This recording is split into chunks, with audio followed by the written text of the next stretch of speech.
और फल में क्या संबंध है?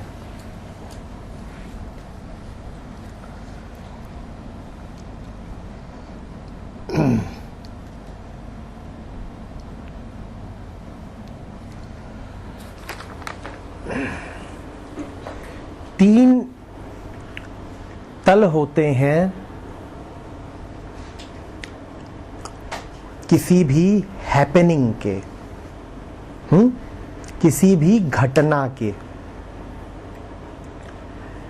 एक तल है क्रिया का,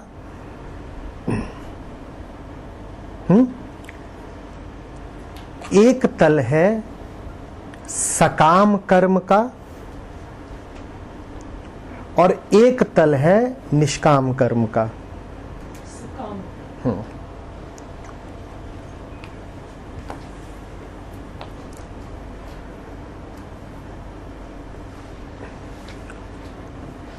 क्रिया वो तल है जहां पर वृत्तियां काम करती हैं और कर्ता को कर्ता होने का भी विचार नहीं रहता।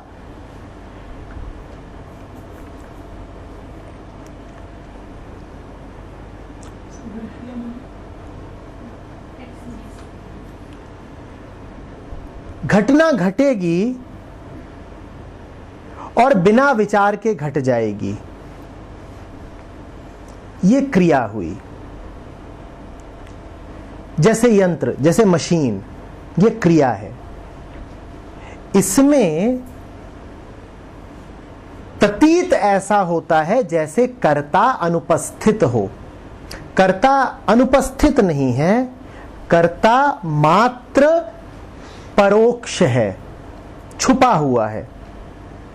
उसे स्वयं अपना ज्ञान नहीं है, क्योंकि कर्ता विचार के साथ उठता है और यहां पर क्रिया वृत्ति से निकल रही है, विचार से नहीं। इसीलिए घटना घट जाएगी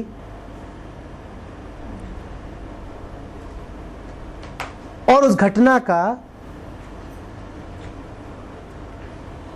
प्रत्यक्ष रूप से कोई कर्ता नहीं होगा। जैसे मशीन दावा नहीं कर पाती है कि मैंने क्रिया करी। क्रिया होती है, कर्ता दिखाई नहीं पड़ता, है ना। कर्ता कौन? जो दावा करे मैंने किया। किसी भी मशीन ने जो कभी किया वो उसका दावा नहीं करने आती। ये क्रिया हुई, ठीक है। क्रिया वृत्तियों से उठती है और उसकी एक ही वासना होती है कि वृत्तियां बची रहें। वृत्तियों में वृत्ति है अहम वृत्ति। हर क्रिया की इच्छा, हर क्रिया का उद्देश्य एक ही होता है कि अहम कायम रहे।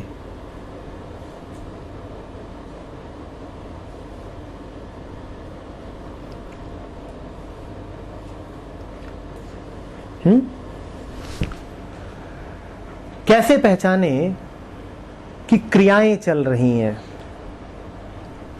बिना विचार के जब आप किसी घटना को अपने माध्यम से घटता देखें तो समझ लें कि क्रिया चल रही है। आपने सोचा नहीं, पर आपके माध्यम से वो घटना घट गई। किसी ने आपको कुछ बोल दिया और तुरंत आप रुआंसे हो गए, विचार आया ही नहीं, आंसू पहले आ गए। ये क्रिया है, ये क्रिया है।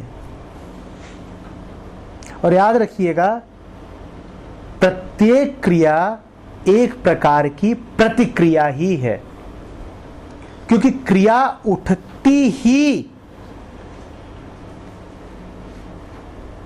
किसी बाहरी घटना के जवाब में है।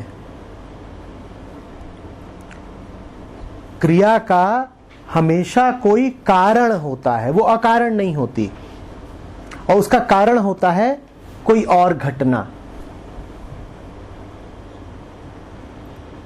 क्रिया हमेशा सकारण होती है, उसका मूल कारण होता है वृत्ति, और तात्कालिक कारण होता है उससे बाहर की कोई घटना।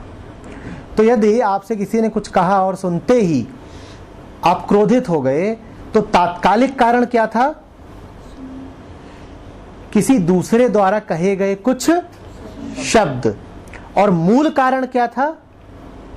आपके भीतर जो वृत्ति बैठी हुई है, ये क्रिया है। ठीक है?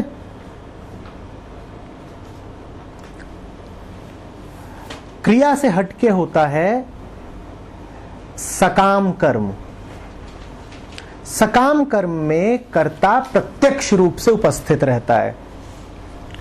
सकाम कर्म पैदा होता है विचारों से। वृत्ति विचार का रूप ले चुकी है।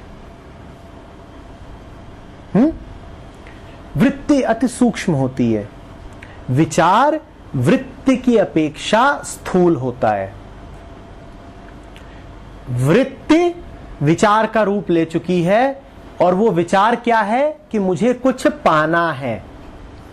कुछ पाने की अभीप्सा से जो कर्म किया जाए सो कहलाता है सकाम कर्म। कर्ता इसमें प्रत्यक्ष रूप से उपस्थित है। कौन है कर्ता? मैं कर रहा हूं, मुझे कुछ पाना है। वृत्ति में कर्ता बिल्कुल था, पर परोक्ष रूप से उपस्थित था, और उसकी कामना कुछ विशेष पाने की नहीं थी। उसकी एकमात्र कामना थी कि अहम कायम रहे।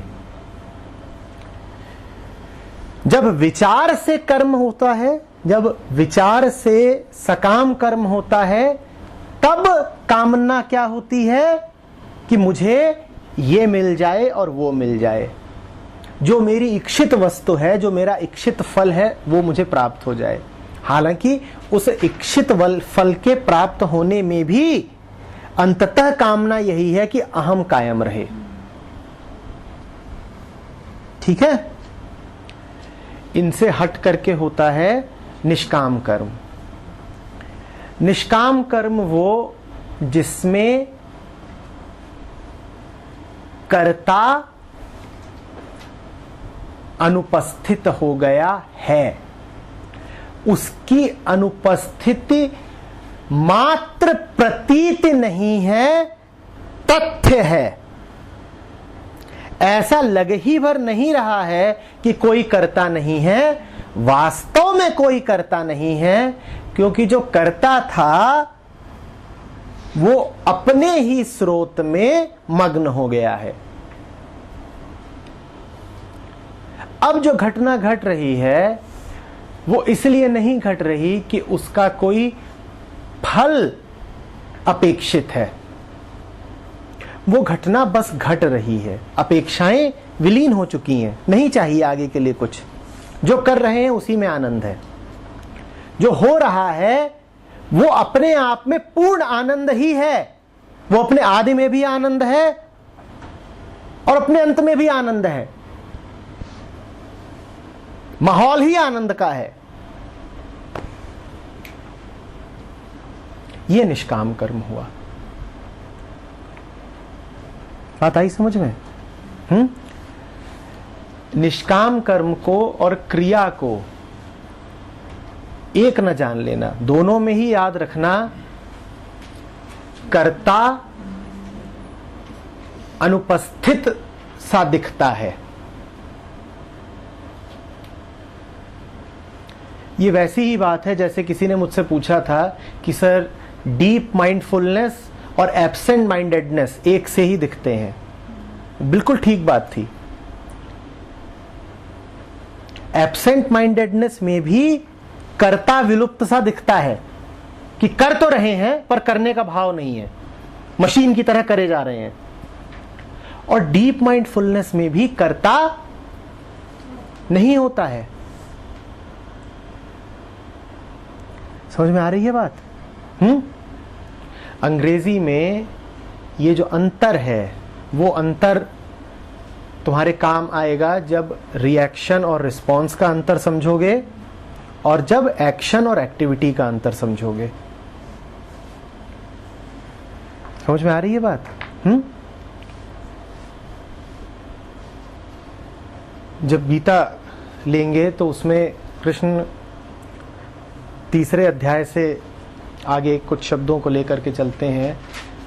कर्म, निषिद्ध कर्म, विकर्म, अकर्म, इन सबको समझेंगे। पर जो बात अभी की गई है, अगर इतना भी समझ लिया तो वो बात समझ ही ली, उसमें और इसमें कोई अंतर नहीं है। ठीक है। क्रिया में आपने कहा कि हर क्रिया असल में प्रतिक्रिया ही। हाँ हाँ हाँ। सांस का चलना या शरीर में जो कुछ भी हो रहा है, हाँ। उसमें हम हो ना हाँ, हो हाँ, रहा है, हाँ, हाँ, हाँ। वो क्या है? ये सब प्रतिक्रियाएं हैं, ये सब प्रतिक्रियाएं हैं, ये सब प्रतिक्रियाएं हैं। बाहरी कोई मौजूद है, अपने से बाहर कोई है, अन्यथा वो घटना नहीं घट सकती थी। प्रतिक्रिया का अर्थ है कि घटना के घटने के लिए दो का होना आवश्यक है। एक मुझसे बाहर कोई, दूसरा मेरी वृत्ति। हमने जब क्रोध का उदाहरण लिया था, हमने कहा था कि मुझसे बाहर कोई है जिसका शब्द आकर के आहत कर रहा है, दूसरा मेरी वृत्ति है जो आहत होने को तैयार खड़ी है। इन दो का होना जरूरी है। ठीक उसी तरीके से आप जब सांस लेते हो तो उसमें आप संसार को वैधता दे देते हो। सांस लेना बड़ी आदिम वृत्ति है, उतनी ही आदिम जितना कि संतानोत्पत्ति। आप सांस ठीक उसी वृत्ति से लेते हो जिस वृत्ति से आप संतान पैदा करते हो। क्या? देह कायम रहे। सांस लेते हो तो वृत्ति कहती है यह देह बची रहे। संतान पैदा करते हो तो वृत्ति कहती है यह देह नहीं भी रहे तो यह देह दूसरी देह के रूप में बची रहे। वृत्ति एक ही है। अहम कायम रहे, देहाभाव बचा रहे, देहाभाव बचा रहे, वृत्ति एक ही है। देखिए, इस बात को जब हम अपने स्टूडेंट्स के साथ करते हैं तो याद नहीं है, बार बार कहते हैं कि ब्रेन सिर्फ एक बात चाहता है, क्या? बचा रहूं, आगे बढ़ता रहूं, आगे बढ़ता रहूं, कायम रहूं। और चूंकि अतीत से अभी तक की उसकी यात्रा में वो कायम ही रहा है, तो वो क्या करना चाहता है? अतीत के अनुभवों को दोहराना चाहता है। कहता है उन अनुभवों पे चल करके बचा रहा ना, तो आगे भी बचा ही रहूंगा। ये जो ब्रेन है, मस्तिष्क, ये वृत्ति का ही पूरा एक पिंड है, ये और कुछ नहीं है।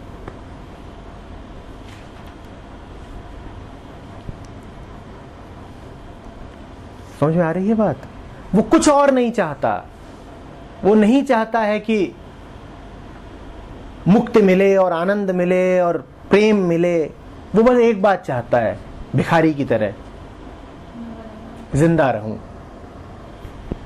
जिंदा रहने से के अलावा कुछ नहीं चाहता, इसलिए सदा डरा डरा रहता है, बहुत डरा रहता है।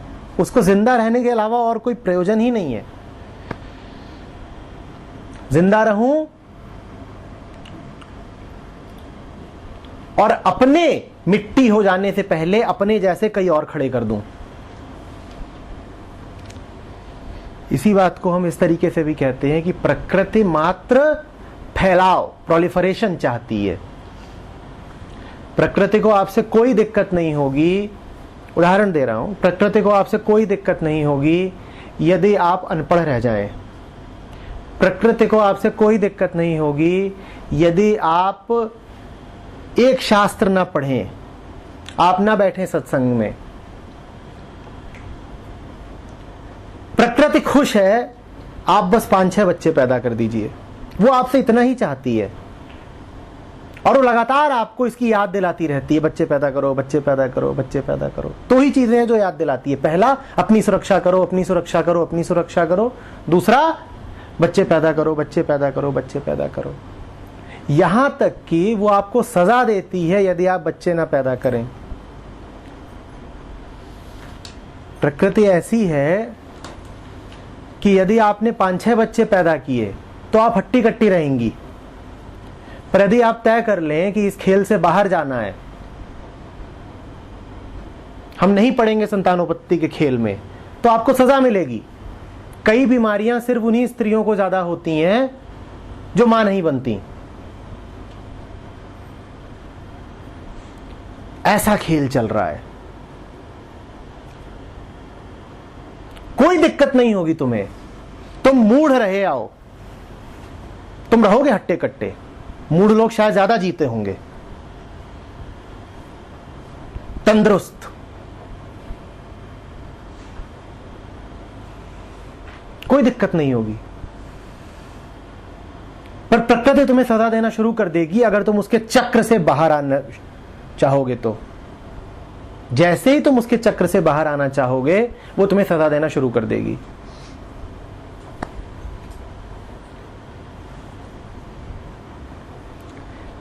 देखिए, ये सब तो हम जानते ही हैं, सुना ही है खूब कि योगी हट्टा कट्टा रहता है, तंदुरुस्त रहता है, बलवान रहता है। ये आधा सच है। ये हठ योगियों के लिए ठीक है, जो प्राणायाम करते हैं, जो तरह तरह के आसन लगाते हैं। ये बातें उनके लिए ठीक है कि योगी तगड़ा रहता है। जो वास्तविक योगी होता है, उसकी सेहत आपको अक्सर खराब मिलेगी।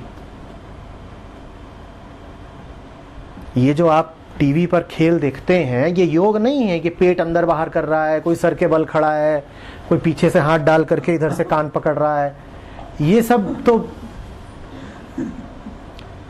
ये ठीक है, ये एक प्रकार की वर्जिश है। ये वर्जिश है, ये शरीर को हट्टा कट्टा रखने काम आती है। इससे आप परम को नहीं प्राप्त कर लोगे। शरीर के लिए ठीक है। इससे हाँ, शरीर थोड़ा संतुलित रहता है, उससे आपके मानसिक उद्वेग शांत रहेंगे, इतना हो जाएगा, पर इससे ज्यादा कुछ नहीं। जो वास्तविक योगी होगा वो अक्सर बीमार मिलेगा। ये कोई संयोग मात्र ही नहीं है कि बहुत सारे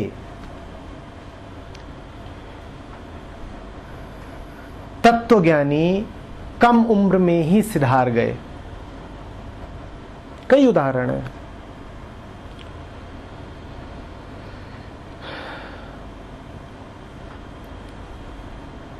प्रकृति सजा देती है। प्रकृति कहती है तुमने क्यों इतना ज्ञान प्राप्त किया, अब मरो।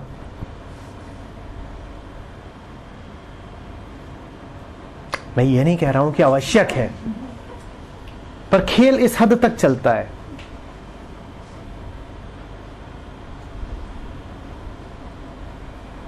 चाहे आदिशंकर हो, चाहे विवेकानंद हो, चाहे स्वामी राम हो, इनका बिल्कुल ही कम उम्र में देहावसान संयोग ही नहीं है।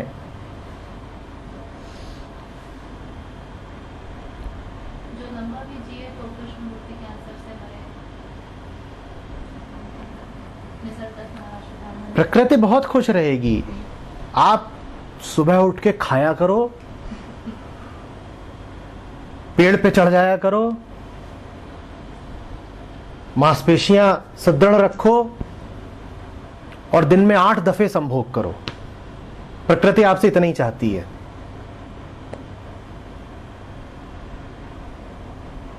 तंदुरुस्त रहो।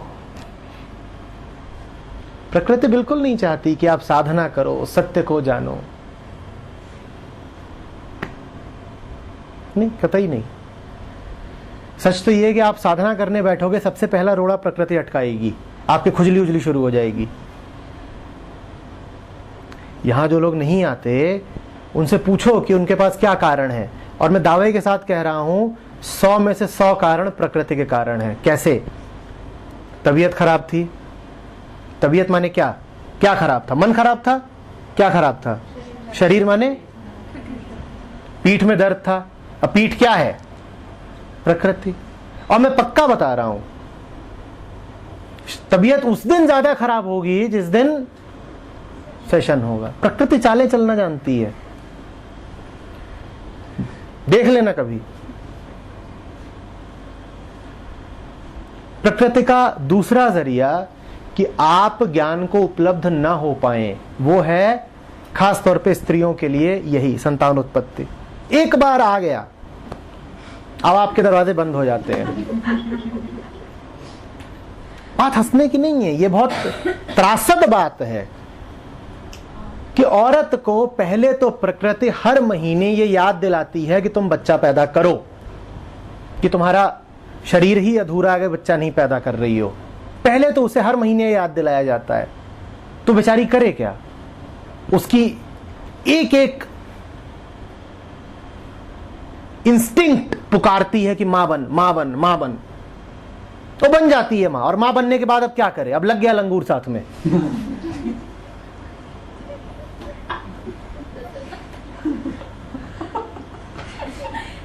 अब क्या करोगी? प्रकृति ने कर दिया जो करना था, अब वो बैठी हंस रही है, तुम ढो। प्रकृति की कोई उत्सुकता नहीं है कि तुम सेशन अटेंड करो। प्रकृति की उत्सुकता इसी में है कि एक आ गया है, दूसरे की तैयारी करो। बात समझ में आ रही है?